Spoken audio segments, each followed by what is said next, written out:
Olá pessoal, eu sou Flaudísio Andrade e mais uma vez estamos aqui em mais um episódio do DDI Podcast. Agora, no mês de junho, nós estamos iniciando uma programação muito bacana, muito excelente. Tenho certeza que vocês vão ser impactados com uma nova roupagem, uma nova identidade visual. Quero agradecer aí ao meu amigo, parceiro Júnior, tem nos dado alguns conselhos, tem nos dado algumas orientações sobre identidade visual. Ele disse, cara, você tá muito quadrado, você tá muito aí retrógrado, eu quero agora lhe dar umas dicas. Então eu quero agradecer ao Júnior que tem cuidado aí do DDI Podcast. DDI Podcast que começou há pouco tempo, mas graças a Deus tem sido um marco, temos trazido bons convidados e essa é a nossa preocupação, trazer os melhores. Como bem o slogan diz, o podcast das autoridades. Então, se é autoridade, está no DDI Podcast. E hoje nós estamos aqui com a professora, doutora Priscila, advogada, diretora, mas eu quero que ela se apresente, eu quero que ela fale um pouco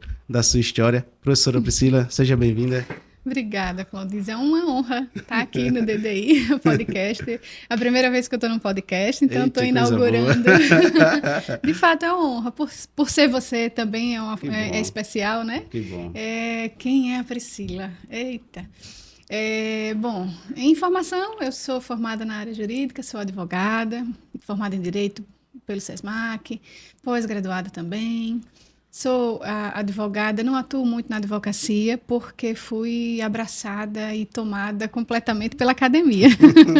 Por acaso, comecei a ser professora e aí de lá assumi a coordenação do curso e hoje estou diretora da faculdade. Então, a academia me fascinou. Não era uma ideia no começo, na época do curso, quando eu fiz o curso. Quando eu entrei para fazer direito, a história era concurso, concurso, concurso.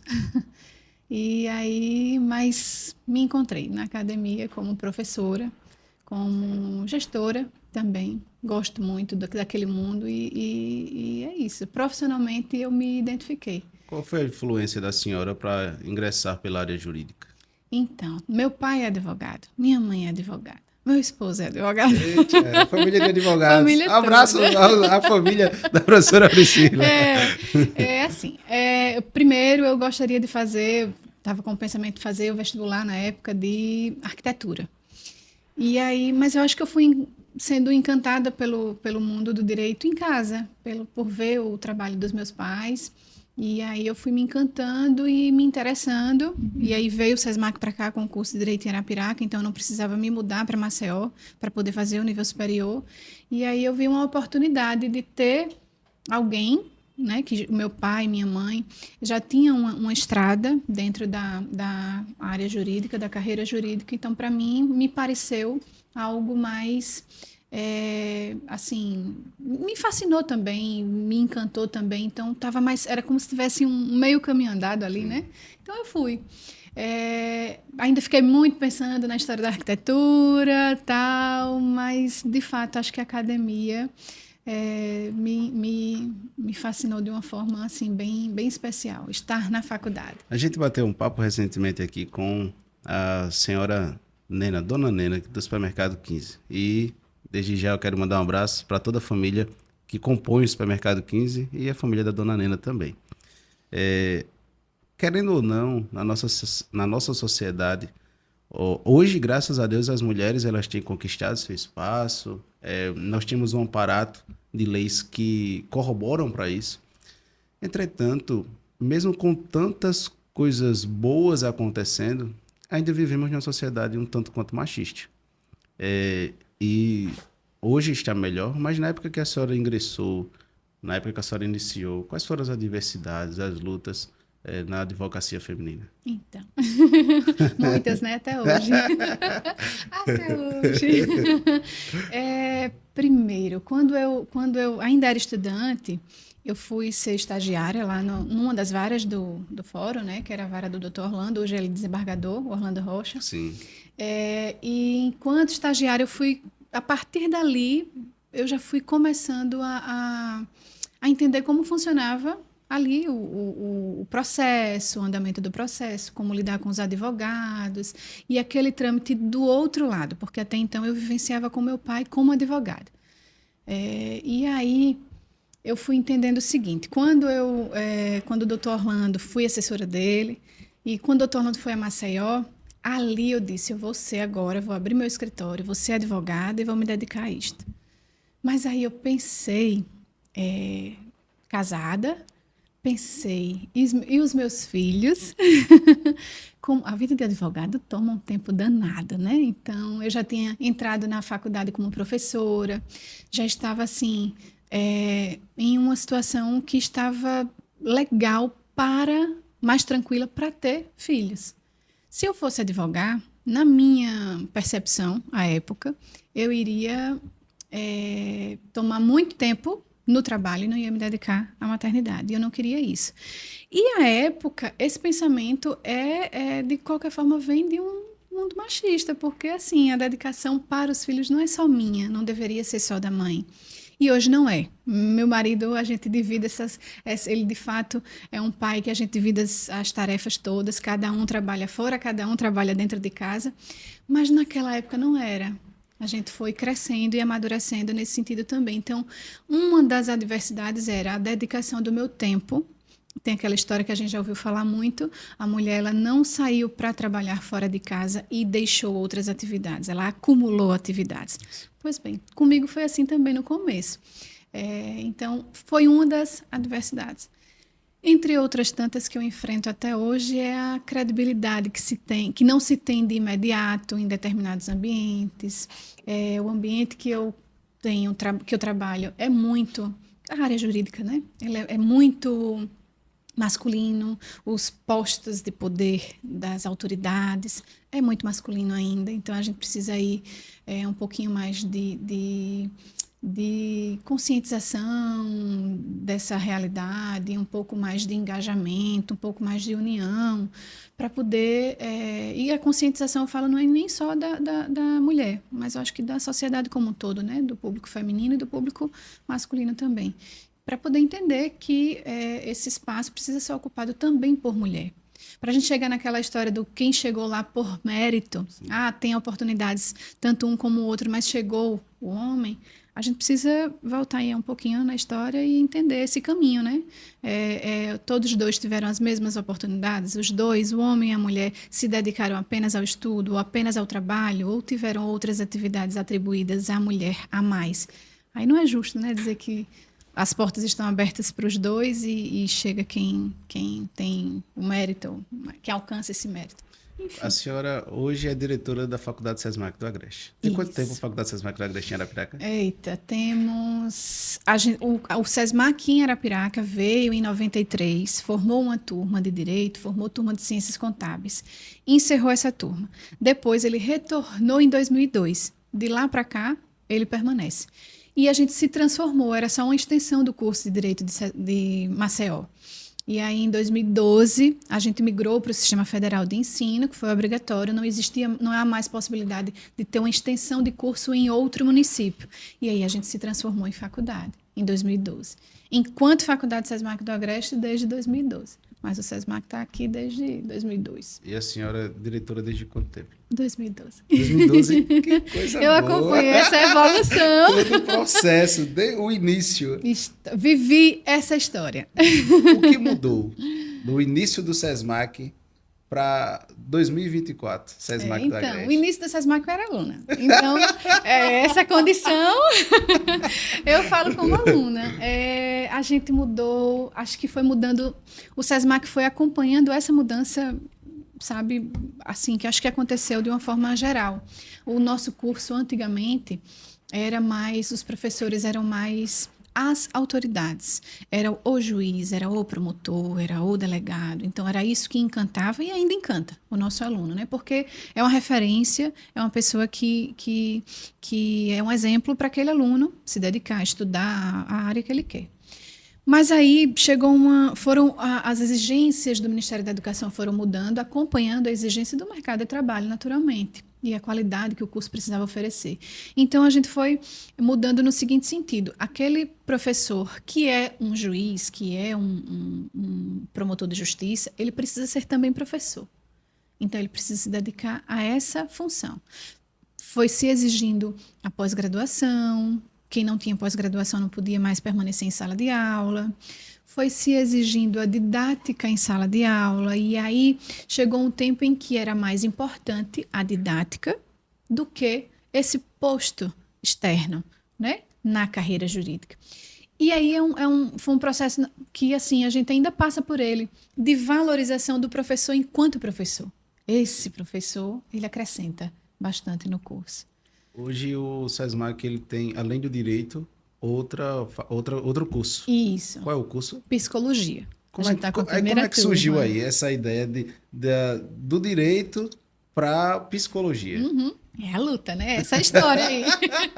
Não fazia sentido o SESMAC do tamanho que é a gente ter só um curso, né? E ser uma faculdade com um curso só. Então, a gente se preparou para poder ter outros cursos. E o curso de psicologia foi uma demanda do mercado, da área, da região. O curso de psicologia, a gente iniciou agora.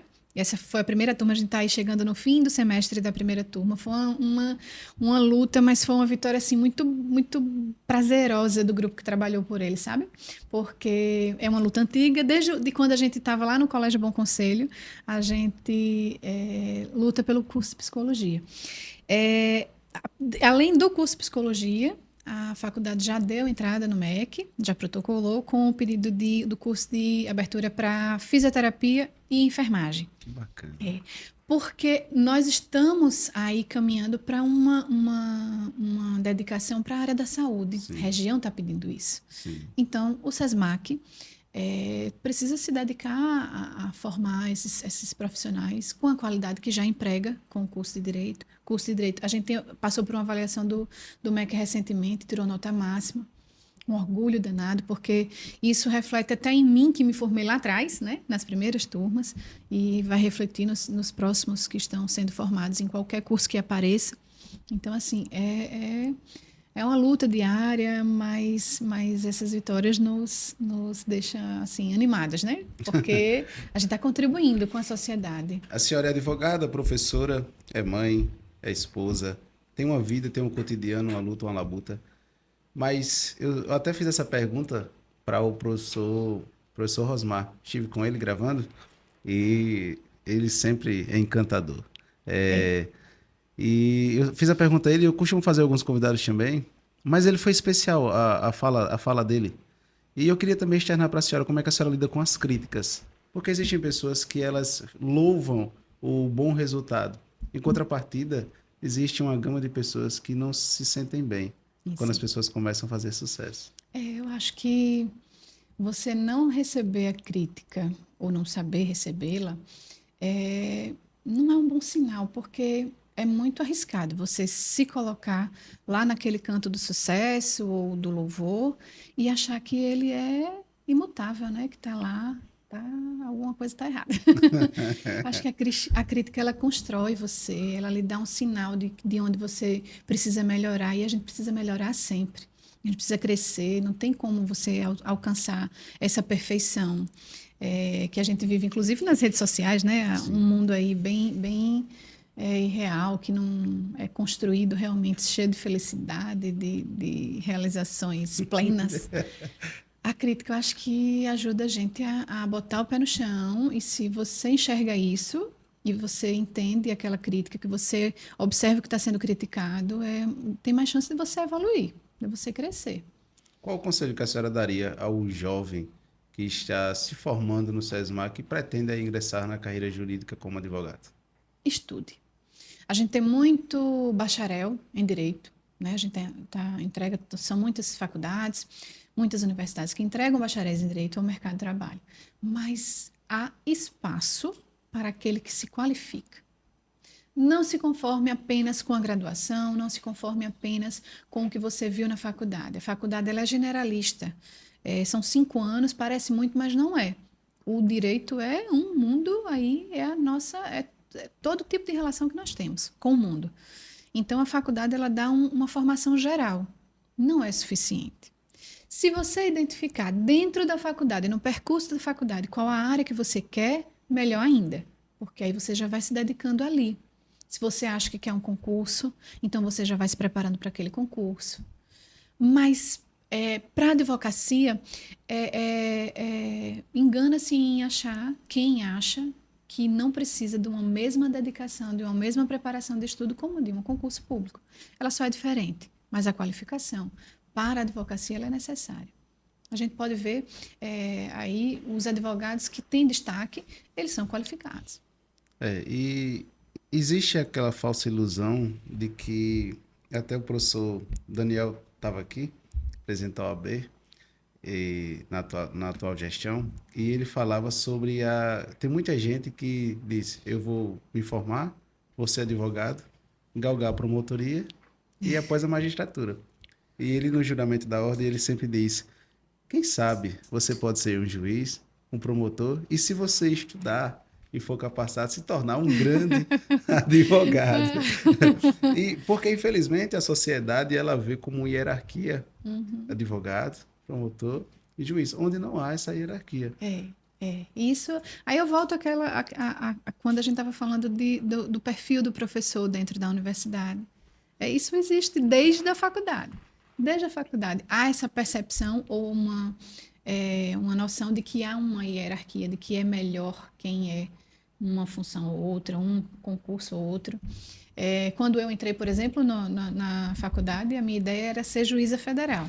Por que, Priscila? Você se identifica com a magistratura ou com a Justiça Federal? Não, porque juíza era o topo da... Juiz é juiz. Né? Juiz é juiz, eu achava lindo. Mas aí eu fui entendendo que não era desse jeito. Sim. E outra mais, a gente pode até chegar, se eu me dedicar, eu vou ser, né? Seja o que for, qual for a minha escolha. Mas e o dia a dia? E o trabalho do dia a dia? Se eu não gostar, se eu não me identificar, não dá certo. Bons profissionais existem em todas as áreas, exato, como péssimos profissionais também. Então depende de cada um da sua labuta, da sua dedicação. Algo interessante, e aqui eu já externo a pergunta, sobre o quadro de professores do SESMAC. A maioria é feminina ou masculina? Então, um dado bem legal que eu gosto de dizer é que em Arapiraca, na Faculdade SESMAC do Agreste, a gestão ela é mais ocupada por mulheres. Bacana. É legal. Mas é dividido, está bem equilibrado, tá? Entre homens e mulheres a gente tem um equilíbrio. E eu acho que isso foi sendo construído naturalmente. Nem foi algo que foi direcionado para isso. Eu estou na gestão da faculdade desde a época que tudo, né, começou e se transformou em faculdade. E talvez, óbvio, pelas oportunidades que me foram surgindo e também pelo mérito, pela dedicação que eu tive na minha qualificação, mas também nos outros postos a gente tem muita mulher atuando. E como professora também. Tem um equilíbrio aí. Acho que tá legal. Muito bom. Professora, a senhora tem filhos. Quantos Sim. filhos a senhora tem? Tenho 2 filhos. Tem 2 filhos. A Lívia Maria, de 10 anos, e o Enzo Gabriel, de 7 anos. O Enzo Gabriel, de 7 anos. Um dos seus filhos, ele é especial. Tem síndrome de Down. Isso. A gente vive numa sociedade onde as pessoas, elas não sabem lidar com pessoas que são, de fato, especiais. E quando eu falo especiais, não é questão de deficiência, nada desse tipo. É questão, de fato, ser uma pessoa especial em sua essencialidade. Por exemplo, eu tenho parentes que têm síndrome de Down e o ser mais puro que eu conheço são pessoas portadoras de síndrome. E na sociedade onde a gente vive, as pessoas, elas, quando sabem que vão ter um filho com síndrome, eles parece que perdem o chão. Eles não sabem recepcionar bem a ideia. Como que a senhora se comportou ou se ateve a ter uma filha tão especial quanto a sua? Inclusive, ela é garota propaganda do SESMAC. Eu vejo ela lá. Eu acompanho. Isso, Lívia Maria, ela é bem, como diria, mostrada. Ela é bem desinibida. A Lívia, na minha gestação não foi identificada a síndrome de Down. Só quando ela nasceu é que pelas características físicas, a pediatra que acompanhou o parto identificou, né, os sinais das características físicas, mas há uma regra na medicina, não sei de quando, mas na época já existia, de que o médico não podia atestar e afirmar que tinha síndrome de Down antes de fazer o exame cariótipo, que é o exame genético. Existe um preconceito ou não? Existe. Muito. Quando a Lívia Maria nasceu, que a gente não sabia, né? Que tinha síndrome de Down. E quando ela nasceu, foi aquele burburinho na antessala do hospital, da maternidade, né? Aquele burburinho, todo mundo conversando como é que... para poder dizer a mim, para dar essa notícia. E conversa com um, conversa com outro, conversa com... E eu entendendo que estava alguma coisa errada. A médica entrava e dizia, cadê o pai? Aí o pai tinha ido fazer o registro, né, do nascimento. Aí não chegou ainda. O pai tinha ido buscar uma coincidência infeliz, ele tinha ido buscar uma roupa, né, a minha muda de roupa, porque foi assim, não esperava que ia nascer naquele dia. Então, assim, parecia assim, meio torturante, sabe? A médica vinha, entrava, perguntava, sem muito trato com a situação. Eu tirei a primeira foto dela e a gente na época ainda, né, aí olhava, não sei, não lembro se foi na máquina ou foi no celular, mas quando eu olhei a foto, eu estava com a minha prima e aí eu disse, eita, Rinara, apaga essa foto que está parecendo que ela tá com síndrome, que ela tem síndrome de Down. Quando eu falei aquilo, parece que eu senti diferente. Apaguei, ok. Os burburinhos continuaram. Eu chamei essa minha prima. Eu disse, o que é que a gente sabe? Como é que a gente sabe que a criança tem síndrome de Down? Como é? É isso, não é? Aí ela disse, a médica está desconfiando que ela tem síndrome de Down. Olha, eu lhe juro, Flaudísio, foi eu e o meu marido, a gente recebeu a notícia como se... A gente ficou impactado. Mas a gente ficou a gente assumiu uma posição de proteção dela, que veio perceber qualquer tipo de preconceito e de resistência de qualquer pessoa que aparecesse para visitar a gente. Foi mais forte do que a gente pensar em qualquer problema que pudesse ser a síndrome de Down. Aí a gente passou, o cariótipo ele não faz, a gente não tem ainda, não sei se hoje já tem, mas não tinha aqui em Alagoas. A gente fazia o exame, mas a gente mandou para João Pessoa para o resultado chegar. Então, em torno de 15 dias. Nesses 15 dias a gente começou a pesquisar na internet. Características, o que pode ser e tal.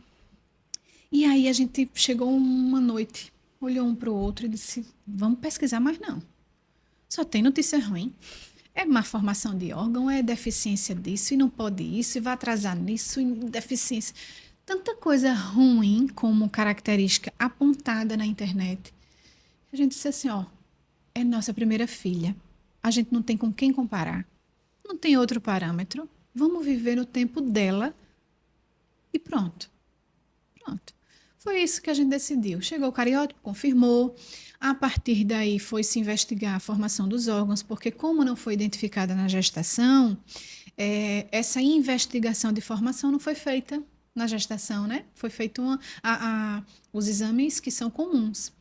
E aí a gente identificou um probleminha no coração dela, que depois a gente veio a fazer uma cirurgia séria, com 1 ano e meio mais ou menos ela fez. Corrigiu, tá tudo bem. Graças a Deus. E no mais, não teve nenhum problema de formação sério, grave com a Lívia. O que é que precisava acontecer?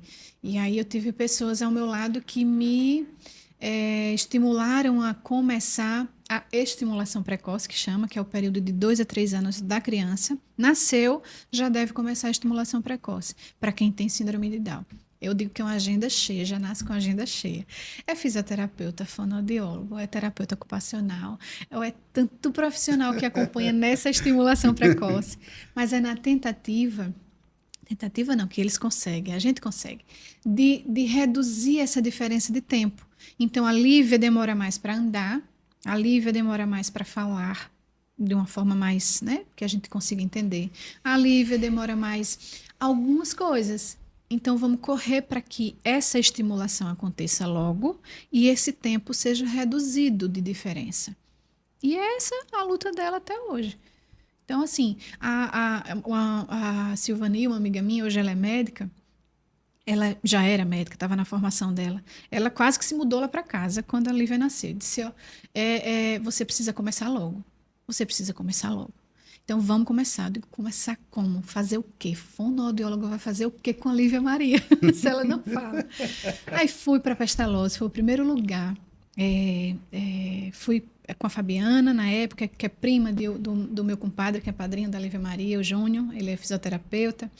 E aí a gente foi para a Pestalozzi através dela, para conhecer a Pestalozzi, entender como é que funcionava e de que maneira a Lívia ia se integrar àquele mundo, e a gente também.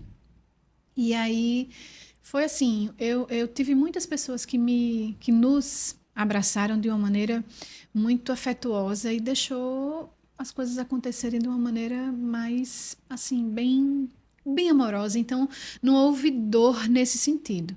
As dores eu sinto até hoje, a gente sente até hoje, quando se depara com o preconceito. Com o preconceito. Mas naquele começo, era só amor. É a primeira neta dos meus pais, é a primeira neta mulher da minha sogra, que queria uma neta mulher. Então, assim, dentro da família da minha mãe, somos poucos primos. Então, a primeira bisneta da minha avó. Então, a síndrome de Down ficou assim, sabe, lá num cantinho. E, assim, em alguns momentos a gente teve que dar alguns recados. Por exemplo, meu marido disse, no grupo da família, né? Ó, quem tiver disposto a amar a minha filha, tá com a gente. Quem não tiver, a gente não faz questão. Mas era uma reação, aquilo é uma reação do susto, que eu entendo, né? O susto, ele existe. Mas existe ainda porque a gente não tem essa naturalidade com as deficiências das pessoas. A Lívia tem deficiências, mas essas deficiências não definem a Lívia. Então, assim, se a gente trata com mais naturalidade, o susto não acontece. É assim, acho que a gente está aí caminhando. A gente está no mês de maio, e o mês de maio é o mês das mães. Passamos o Dia das Mães, o Dia das Mães é todos os dias. Qual o recado que a senhora deixaria para as mães, e em especial, no lugar de fala da senhora, aquela mãe que ela foi diagnosticada com um filho que vai nascer com síndrome de Down? Porque na sociedade em que a gente vive, infelizmente, não tem tantas pessoas para apoiarem. A maioria das pessoas são para criticarem, para tentarem desanimar. Então, qual a mensagem que a senhora daria para essas pessoas? Ou melhor, essas mães? Essas mães, então, acho que, primeiro, estamos juntas. Você não está só. Se você encontrar alguma rede de apoio, como, por exemplo, eu encontrei em primeiro lugar os meus. Depois, se você não encontra em casa, a Pestalozzi, por exemplo, ou círculos de mães, sabe? Lugares que vivem a mesma situação e que conseguem entender o que você está passando, é um lugar para você se apoiar. Segundo, que tudo bem errar, tudo bem cansar. Quando eu brinquei dizendo que a agenda é cheia, porque é mesmo. Imagine uma agenda cheia com trabalho fora, com cuidar de casa, ou mães que eu encontrei na Pestalozzi que vinham de fora da cidade, que tinham que pegar o transporte público, passava o dia com o seu filho lá na Pestalozzi, voltava para casa, tinha que dar conta da comida, de arrumar casa, enfim. Então, assim, cansar é humano, então se permita, não há culpa nisso. E no mais, é respirar e continuar firme. Porque eu gostaria muito de dizer que está todo mundo pronto, que a sociedade está pronta, mas não está. Então, a gente precisa se manter firme para poder enfrentar o que vai aparecer. Eu passei por uma situação que eu não imaginava que pudesse acontecer comigo. A Lívia Maria teve uma matrícula negada numa escola aqui de Arapiraca.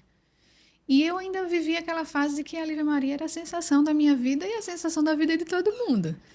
E os dois, depois da pandemia, né, tanto o Enzo como a Lívia, a vaga do Enzo estava fácil, estava aberta, e a da Lívia estava, depois não estava, numa mesma conversa. Depois não estava, depois estava, só que sem o tutor, que a lei obriga, que tenha um tutor acompanhando ela na escola. E aquilo Eu não soube o que fazer na hora. Eu, advogada, eu, uma pessoa instruída, na hora me faltou o chão de uma forma que eu não tive força. Então, assim, levei até isso para terapia. Porque, e ainda estou trabalhando isso, porque a gente se sente fraca e impotente. Poxa, eu deixar isso acontecer, sabe? Eu, não, eu tinha que brigar, eu tinha que gritar lá dentro, eu tinha que fazer alguma coisa alguma reação imediata. Mas eu não tive força, não tive. A minha reação foi não ter reação. Depois é que eu fui trabalhando minha cabeça e conversando, é que eu fui para o Ministério Público, enfim, dei andamento ao que poderia e deveria ter sido feito, mas imediatamente não me veio força. Então, assim, essa condição humana, acho que se a gente se permitir, como mãe de crianças com deficiência, seja ela qual for, no meu caso, a síndrome de Down, eu acho que já deixa você, assim, sofrer, chorar, enxugar a lágrima e erguer a cabeça de novo. O que mudou na vida da doutora Priscila?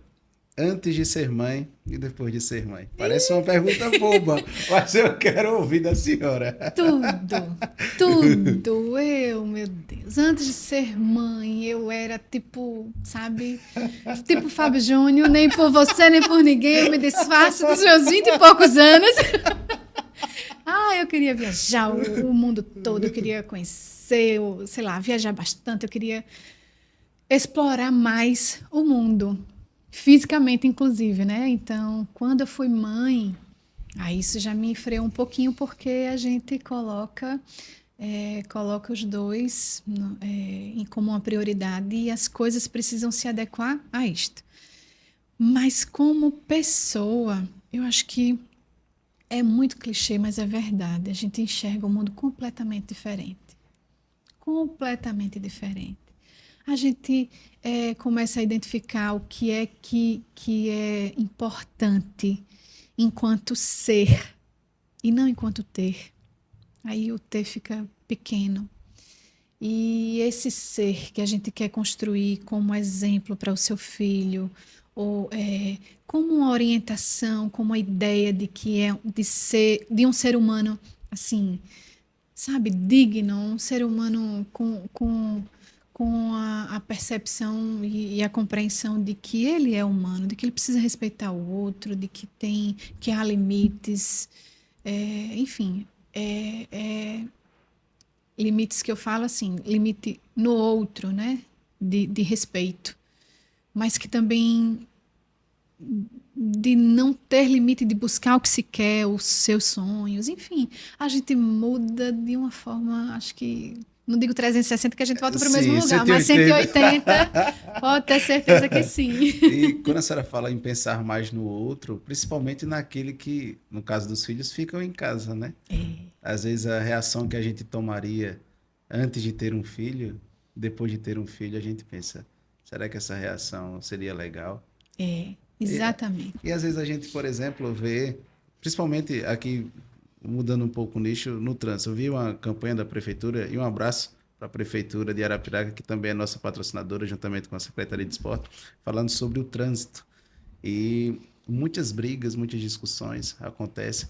E se aqueles que estão ali na calor da emoção pensassem em quem deixou em casa, talvez o mundo estivesse de uma forma diferente, não tivesse tantos incidentes como tem agora. Pois Hoje. a bebida com o volante. Sim, Se a gente pensa em quem está em casa, em quem a gente ama, a gente já se respeita mais, né? Porque sim. esse limite a gente se coloca na medida que a gente se respeita e respeita o próximo. Então, se a gente pensa nisso, a gente não bebe, não vai dirigir, a gente não dirige em alta velocidade, a gente não vai discutir. Hoje em dia está tudo tão.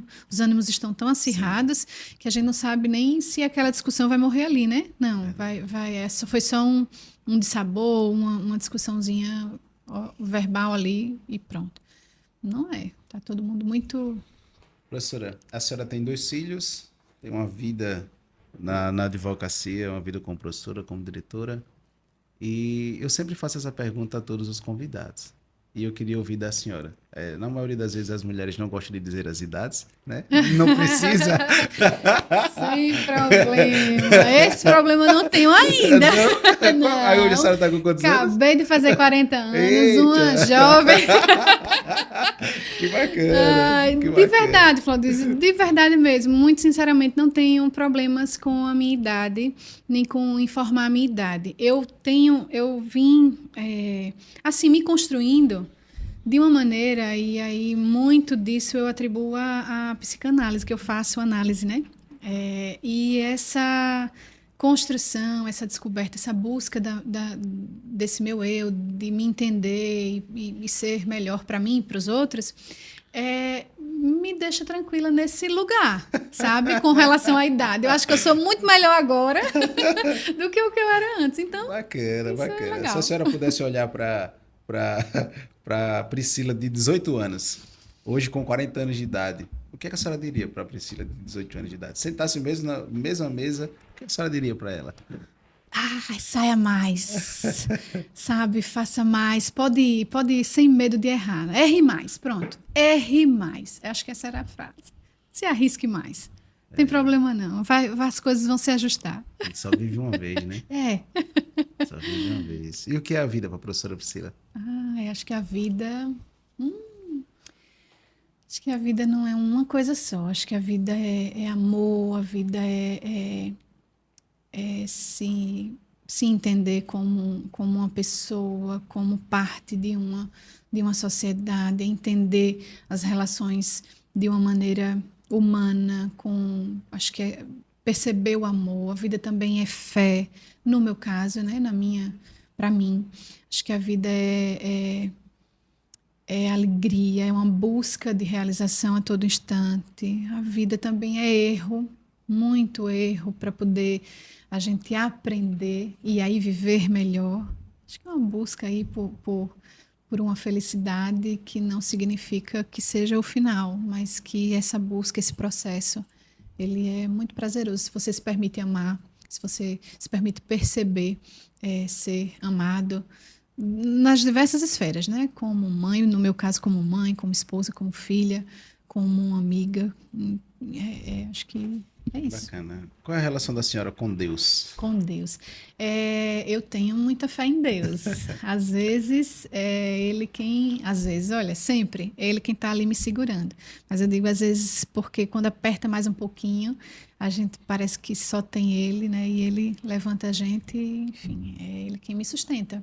Eu tenho fé em Deus, eu acredito em Deus, venho de uma família católica, compreendo não, acho que isso ainda falta muito chão, mas tento compreender os diversos caminhos de fé, de crença, e busco respeitar cada um deles.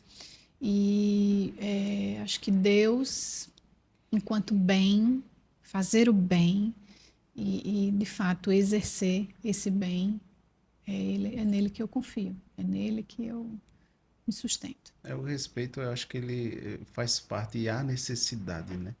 A gente vive numa sociedade muito preconceituosa, muito julgadora. A gente vive numa sociedade em que vive muito de aparência. É, A vida da rede social, ela engana muito. não é real. Não é real e a gente conscientemente sabe que não é real, mas parece que o nosso inconsciente Sim. engana a gente, né? E a gente muitas das vezes gosta, né, disso. É. A gente é atraído por isso. Aham. É porque é bom, né? A gente publica ali que tá bom. Eu, na minha rede social, eu acho que não tem nenhuma publicação de tristeza. Talvez o falecimento de uma pessoa querida. Sim. Mas não tem nenhuma publicação de tristeza. Então você vai olhar lá e que a vida da Priscila é maravilhosa. Na rede social ninguém erra, Ninguém falha. erra, exatamente. Ninguém tira nota baixa. Não, tá todo mundo bem, né? Ninguém reprova. O corpo tá do jeito que quer, a pele tá maravilhosa, sei lá, a casa, enfim, a viagem tá acontecendo. Professor, uma música. Eita. Caçador de Mim, de Milton Nascimento. Uma cor. Uma cor azul. Por que o azul? Eu gosto do azul. Sempre gostei, desde pequena. Não sei, eu acho que o azul Ele me transmite, acho que serenidade. Não sei, acho que me transmite calma. Um escritor. Um escritor. A senhora já é escritora? Ai, consegui fazer a minha tese, tenho escrito algumas coisas. Muito orgulho isso, viu? Eu acho, assim, achava algo que não... Achava tão distante e eu é, fui aí, né? Percorri esse caminho do doutorado, me encantei, fui para a área de letras, linguística, Sim. e dentro da linguística, a análise do discurso, que é onde eu fiz o meu doutoramento, lá na PUC de Minas. E a análise do discurso, ela envolve alguns temas que me encantam há muito tempo. Dentro da base da análise do discurso está a psicanálise. Então, assim, ultimamente eu tenho lido muita coisa nessa área. Por exemplo, eu tenho lido agora a Ana Sui, que é uma psicanalista. Também dentro da linguística tem Annie Orlandi, que nos dá uma noção de muita coisa que a gente está ali na linguística como disciplina, como teoria, mas que a gente aplica no nosso dia a dia, indistintamente. Sabe, eu fiz o doutorado em linguística e eu aplico na área do direito, parece que está no meu dia a dia. Eu consigo aplicar na gestão, sabe, na atuação, na didática, como professora em sala de aula, é algo que me completou. Então, acho que o último, vou aí ficar com a Ana Sui. Bacana. Um lugar. Um lugar. Gosto muito do mar. O mar. Por quê? Praia. O mar, ele traz pra gente uma paz. Ele é como se ele organizasse assim os pensamentos, ele desse uma organizada nos meus pensamentos. E ele também relaxa. Ele relaxa, ele é um lugar que me dá alegria. No mar a gente consegue fazer muita coisa. Uma dúvida minha, pessoal. Como é que a senhora faz para ser tão tranquila, tão Eita. serena? Eu acho que a senhora não se estressa. Então eu me estresso. Só perguntar ao meu esposo. Eu me estresso. Então, eu acho que não sei, eu acho que o meu jeito de ser é dessa forma, né? Mas também eu vou me segurando aí em algumas coisas, como, por exemplo, um amigo meu, que é professor, ele já fez isso. Priscila, problemas, né, na faculdade. Priscila, como é que você consegue? Aí eu, assim, meio que sem pensar, imediatamente eu respondi para ele, eu disse, é Deus. Acho que Deus é uma das fontes da minha calmaria. Mas também tem outras coisas. Eu tenho pessoas que me sustentam, sabe, emocionalmente. Eu tenho a minha análise que também me sustenta emocionalmente. Então, acho que isso vai aí equilibrando. De vez em quando, né? Sai um pouquinho e aí eu grito. Pergunta a Lívia Maria, a Gabriel. Eles vão dizer. Eu estava aqui batendo um papo com o Danilo Passagli, que é o gerente geral da IC, Contact Center aqui de Arapiraca, e eu falei com ele algo muito interessante, que na época em que eu estive por lá, nessa empresa, eu atendi uma ligação e solucionei uma determinada demanda. E a moça que estava no outro lado da linha, ela disse algo para mim que me marcou até hoje. Isso lá tem o quê? Tem uns 8 anos isso, 10 anos. Ela disse, 2 pessoas saem todos os dias de casa. Uma com o nome posso ajudar e uma com o nome posso atrapalhar. E a sensação que passa é que a senhora é a pessoa que saiu de casa só para ajudar. Eita, que coisa boa! Pela Que forma bom. serena, pela forma... Eu vejo a senhora, e sempre via isso na faculdade, e eu sou filho do SESMAC também, a gente, quando vinha trazer uma demanda, por mais complexa que fosse, a gente sentia a confiança em entregar a demanda e saber que seria solucionada. Pelo jeito que a senhora trata, a empatia, a forma como a senhora lida com as situações. Que bom, é bom ouvir isso. Eu acho que é porque eu gosto muito do que eu faço. E eu, de fato, eu procuro muito respeitar quem está na minha frente, quem está do meu lado. Acho que esse respeito talvez seja uma das coisas que me faça passar isso, né? Professora, sei. considerações finais. Tudo que é bom dura pouco. Ah, coisa boa. Eu preciso realmente reforçar o registro de estar muito feliz de estar aqui, muito Que honrada. bom. É uma oportunidade de falar sobre mim que eu normalmente não tenho dessa forma, então assim, e de uma forma tão legal, foi tão prazeroso. Muito obrigada, eu agradeço muito por ter estado aqui. Espero ter contribuído, espero que colabore com o teu projeto. O DDI cresça aí bastante, Sim, que vamos tenha um crescer. sucesso, continue com esse sucesso. E, de fato, eu me sinto muito honrada em estar aqui. Obrigada. Qual é o recado que a senhora passa para todos que fazem parte do SESMAC do Agreste? Ou já fizeram parte também, né? É que a gente, eu brinco dizendo, ó, esse casamento não termina nunca. Não tem como mudar o nome no diploma. Ai, que não desistam dos seus sonhos. Quem está fazendo aí o seu curso, seja agora a psicologia, seja o direito e os próximos que virão, não desistam do seu sonho e não parem de se qualificar. A qualificação vai fazer a diferença, vai lhe tornar um profissional diferenciado e destacado no mercado de trabalho. E aí as comemorações, as vitórias, elas virão.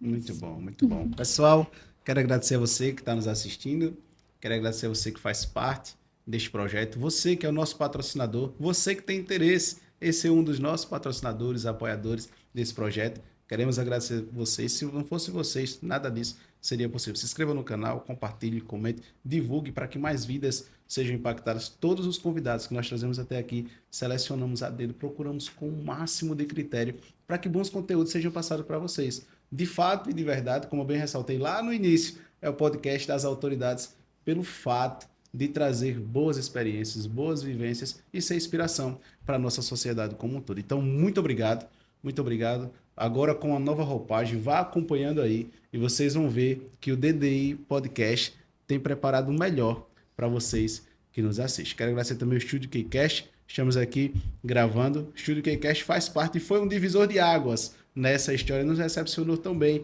durante todo esse tempo. Muito obrigado.